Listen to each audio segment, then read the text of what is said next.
नमस्कार. मी अरविंद विठ्ठल कुलकर्णी. अधोरेखितचा आजचा विषय आहे कृष्ण दुर्योधनाकडे का जेवला नाही. मित्र हो, एकनाथ शिंदे, फडणवीस, अजित पवार यांची महायुती आणि तिकडे शरद पवार, नाना पटोले, उद्धव ठाकरे यांची महाविकास आघाडी या दोन्ही संघटनांनी या महाराष्ट्र विधानसभेच्या निमित्तानं आपलं संकल्पपत्र काल घोषित केलेलं आहे मुंबईत. त्यासाठी केंद्रीय गृहमंत्री अमित शहा आणि काँग्रेसचे अध्यक्ष मल्लिकार्जुन खरगे मुंबईत मुद्दाम उपस्थित राहिले होते. मतदारांना, विशेषतः गरीब मतदारांना, उत्पन्नाची मर्यादा ज्यांची काही कमी अशी आहे, कमी पातळीवर ज्यांची आहे, त्यांना जवळजवळ सगळं काही फुकटामध्ये देण्याची चढाओढ दोन संघटनांमध्ये या लागलेली दिसते आहे. आता या विषयामध्ये किती सरकारकडून आपण लाभ घ्यायचे आणि कोणाकडून घ्यायचे. सगळेच आश्वासनं देतात, पण आपण कोणाकडून घ्यायचं असतं याविषयी आपल्या पूर्वीच्या जीवनामध्ये, इतिहासामध्ये काही घटना घडल्या आहेत का आणि आधुनिक काळात काही चांगल्या घटना घडल्या आहेत का ते आपण पाहू. आता निवडणूक आयोगानं 85 वर्ष ज्यांना पूर्ण केलेत अशा ज्येष्ठ नागरिकांसाठी, वयोवृद्ध नागरिकांसाठी गृहमतदान अशी नवीन योजना सुरू केलेली आहे. त्यांना मतदानासाठी बाहेर पडावं लागत नाही, मतदान केंद्रावर जावं लागत नाही. निवडणूक यंत्रणा त्यांच्या घरी जाते ठरलेल्या दिवशी आणि त्यांचं मत नोंदवून घेते. चांगली योजना आहे. काही हजार लोक महाराष्ट्रात असे आहेत की जे 85 वर्षाच्या पुढे गेलेले आहेत आणि अनेक लोक या योजनेचा लाभ घेत आहेत. चांगली योजना आहे. मतदान वाढण्याच्या दृष्टीनं चांगलं आहे. पण जळगाव जिल्ह्यामध्ये बडगाव तालुक्यात घसुर्डी असं काहीतरी एक गाव आहे. तिथे पुंजू महादू पाटील असा एक निवृत्त रेल्वे कर्मचारी आहे. त्याचं वय 98 वर्ष आहे. 9/8, 100ला 2 वर्ष कमी. निवडणूक यंत्रणेचे अधिकारी त्याच्या घरी गेले तेव्हा तो म्हणाले, अहो, मी जरी 85च्या पुढे असलो तरी मी घरी मतदान करणार नाही आहे बरं का. मी मतदान केंद्रावरच जाऊन करणार आहे, कारण माझे हातपाय अजून धडधाकट आहेत. मी हिंडता फिरता आहे. मला कुणाच्या सहाय्याची तशी आवश्यकता नाही आहे. त्यामुळे माझ्यासाठी सरकारी यंत्रणेला मी विनाकारण राबवणार नाही. जेवढे शक्य आहे तेवढा मी माझी स्वतःची कामं स्वतः करत असतो. तेव्हा तुम्ही हे कष्ट घेऊ नका. आता हे उदाहरण अपवादात्मक आहे, पण मला अतिशय ते उत्साहवर्धक आणि एक वेगळी काहीतरी प्रेरणा देणारं, समाजासमोर आदर्श उदाहरण ठेवणारं, की आपली कामं आपण करायची असतात आणि शक्यतो दुसऱ्यावर भार आपला टाकायचा नसतो. सरकारी यंत्रणा आहे, फुकटात देते म्हणून त्याचा लाभ आपण कसाही उठवायचा असं काही करणं चांगलं नाही. जेवढं जमेल आपल्याला तेवढं स्वतःचं स्वतः करायचं. आपण समाजाला किती देतो हे महत्त्वाचं आहे. समाज आपल्याला काय देतो हा विचार नंतर. आपण समाजाला किती देतो, आपण समाजाचा एक घटक आहोत, ही भावना त्या पुंजू महादू पाटील या ज्येष्ठ नागरिकाकडं आहे की सरकारी यंत्रणेला मी विनाकारण त्रास देणार नाही, मिळतंय म्हणून घेणार नाही पदरामध्ये. आता महिलांना मोफत ST प्रवास आहे किंवा मला वाटतं 50% सवलत आहे तिकिटामध्ये, 50% सवलत. घ्यावा लाभ सगळ्यांनी.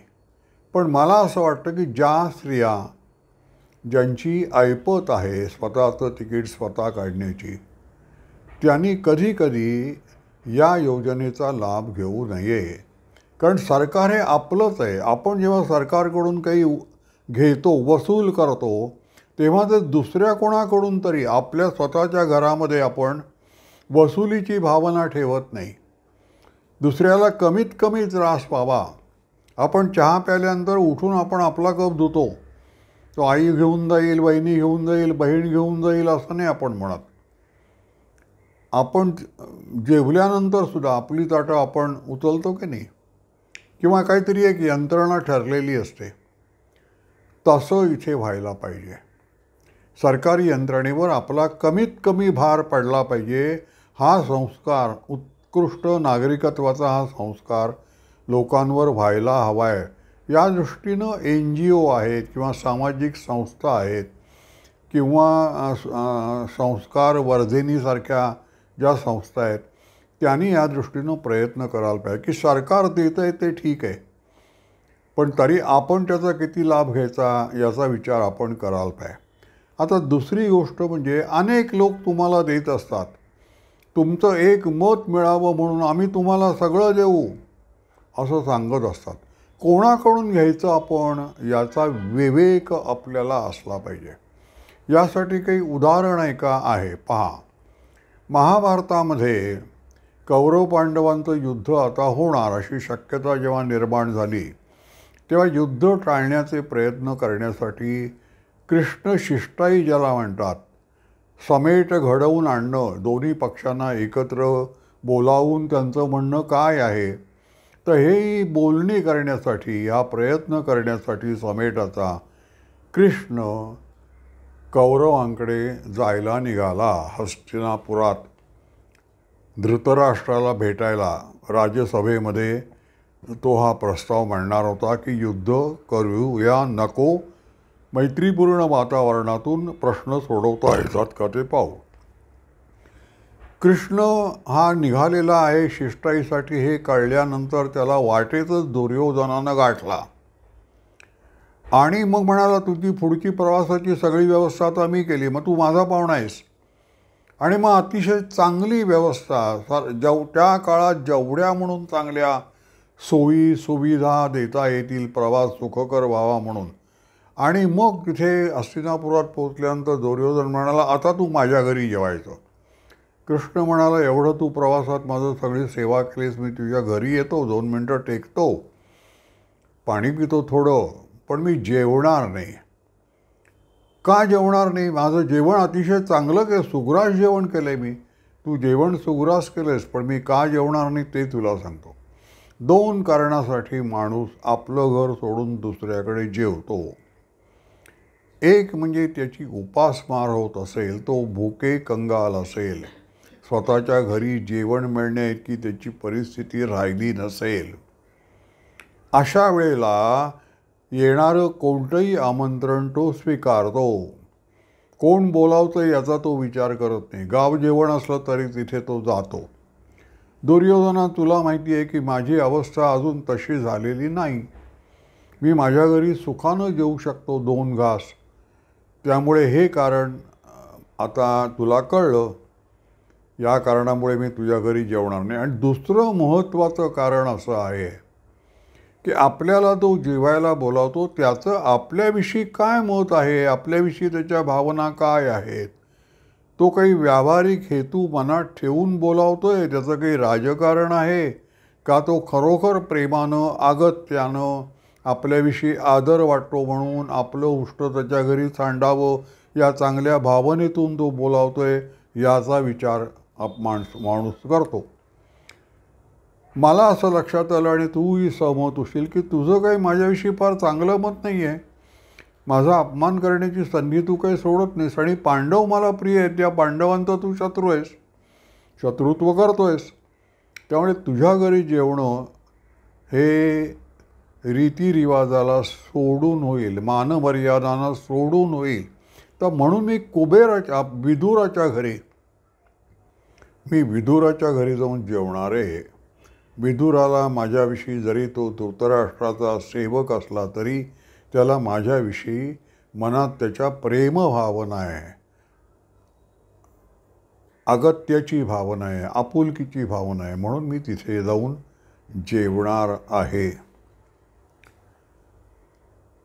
आता मतदारांनी विचार करायला पाहिजे की महाविकास आघाडी आणि महायुती यामध्ये कोणाला मतदारांविषयी, जनतेविषयी खरोखर मनापासून प्रेम आहे. काँग्रेस ही नेहमी मतपेढीचं राजकारण करत आली आहे. त्यांची मतपेढी म्हणजे मुसलमानांची मतं, ही त्यांची मतपेढी. ती मतपेढी सुरक्षित असल्यामुळे काँग्रेसनं एकदाही हिंदूंचा मनापासून विचार केलेला नाही. उलट हिंदूंचा विश्वासघात करून, फसवणूक करून, हिंदूंची दूरत्वाची भावना ठेवून, हिंदूंची जी भावविश्वातली प्रतीकं आहेत, मग ती राम जन्मभूमी असेल, शिवाजी असेल, गणपती असेल, त्याविषयी काँग्रेसनं आस्था तशी दाखवलेली नाही. काँग्रेस ही मुसलमानांच्या भावविश्वाला घाबरून वावरते. काँग्रेस ही स्वतंत्र नाही आहे. काँग्रेस ही कोणाची तरी बटीक आहे. तर अशा लोकांच्या घरी जेवणं बरोबर नाही. याचाच अर्थ अशा लोकांच्या सवलती घेणं म्हणजे आपण आपल्या मानमर्यादांवर बंधनं घालून घेतो असं होतं. युती जी आहे, महायुती जी आहे, ती संघसंस्कारित असल्यामुळे, ती बाळासाहेब ठाकरेंच्या संस्कारातून आलेली असल्यामुळे आणि ती शिवाजी कुळाचा अभिमान धरत असल्यामुळे ती जेव्हा तुमच्याशी वागते वेळा तिच्या मनात राजकारण नसतं, ती तुमच्याशी प्रेमानं वागत असते. आणि म्हणून ती ज्या काही सवलती देते त्या घेण्यामध्ये तुमच्या स्वातंत्र्यावर, तुमच्या स्वाभिमानावर, तुमच्या एकंदर व्यक्तिमत्वावर, चारित्र्यावर घाला पडत नाही, बंधनं येत नाहीत. आता हे सगळं मला आठवायचं कारण असं, हे मी सांगतो एवढ्या सविस्तरपणानं, एकंदर देशाचं वातावरण कसं आहे. आपले जे सरन्यायाधीश होते धनंजयराव चंद्रचूड, ते काल सेवानिवृत्त झाले. कालच्या अनेक वर्तमानपत्रात त्यांच्या चांगल्या मुलाखती आलेल्या आहेत. एका मुलाखतीत त्यांना ते असं म्हणाले की आपण आपल्या देशामध्ये एकंदर कल्चर ऑफ डिस्ट्रस्ट आहे. त्याचा नाही म्हटलं तरी न्यायव्यवस्थेवर थोडासा परिणाम होतो. आणि मग त्याने एक उदाहरण दिलं आहे की हा जो बेल असतो, प्रतिभूत जामीन असतो, तो जिल्हा न्यायालय देताना जरा थोड्या दडपणाखाली असतात. आणि मग ते हायकोर्टात जातं, उच्च न्यायालयात जातं, सर्वोच्च न्यायालयात जातं. तर आम्ही जिल्हा न्यायालयांवर त्यांनी बेल नाकारलेला असतो अनेक वेळेला. तर भारतीय न्यायदानाचं प्रमुख सूत्र असं आहे की जोपर्यंत आरोप सिद्ध होत नाही तोपर्यंत आरोपी हा निरपराध असतो, इनोसंट असतो.